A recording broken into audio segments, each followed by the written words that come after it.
Alright, I finally have the IEM that everyone's been waiting for. This is the Truthear Pure. For those of you who don't know, the Pure is the successor to the wildly popular and very good Truthear Hexa. It comes at $90, and the biggest change that you'll see from the Pure to the Hexa is the fact that the character has a big hat on her now. On the back of the box, we see the frequency response graph, and we can confirm the driver type is 1DD 3BAs, just like the original Hexa. Okay, now let's unbox it. Like many of the Truthear IEMs, it comes in a very straightforward box here. We'll take out the carrying case over here, and we can see it has this 2-pin cable. It's actually a pretty nice silver cable here. We of course see the different set of tips that they provide, and then of course the IEMs itself. Okay, so this is what the Truthear Hexa looks like, the shell itself. You can see right away on the side here, you can see there's a little lip to the nozzle, which is great to see. It's going around and around. And by the way, if you look closely, you can see the 3D printed marks on it. On the back here, if you look at the top, there's a hole for pressure relief, which is also great. Now, the most controversial part of this, when I think a lot of people saw it, was the faceplate, which has sort of these ridges. In person, I actually quite like them. They do look pretty good, and it does add a nice little texturing when you hold it.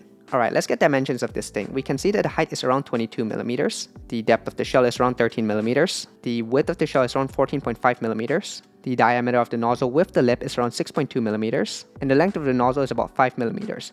Looking at the Pure and Hexa side by side, you can see that the Pure is a bit of a chunkier IEM.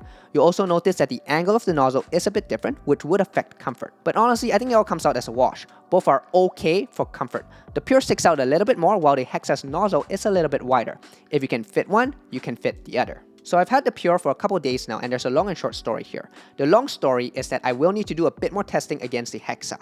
Not only are both of these IEMs tip sensitive, but the Pure is also louder by 4 decibels. So at the same output settings, if you aren't volume matching, you might like it more just because it's louder.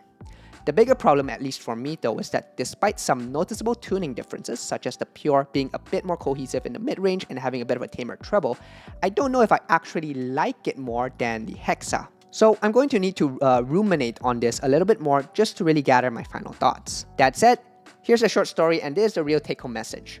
Both of these IEMs are good, very good. Like if the Hexa was a 9 out of 10 for you, the Pure might be a 9.1 out of 10, or vice versa. I've been listening to them side by side and testing them on and off, and I still can't tell you which I actually prefer. So my take on these sub $100 IEMs that get hyped a lot is just avoid the FOMO. If you already have the Hexa, there's no reason to buy the Pure. And if you don't already have an IEM, just flip a coin. It's way better to start somewhere than to spend all these hours reading and watching reviews and trying to see if there's a difference where ultimately it may not even matter. But hey, if you do want a review, stay tuned to the Headphone Show.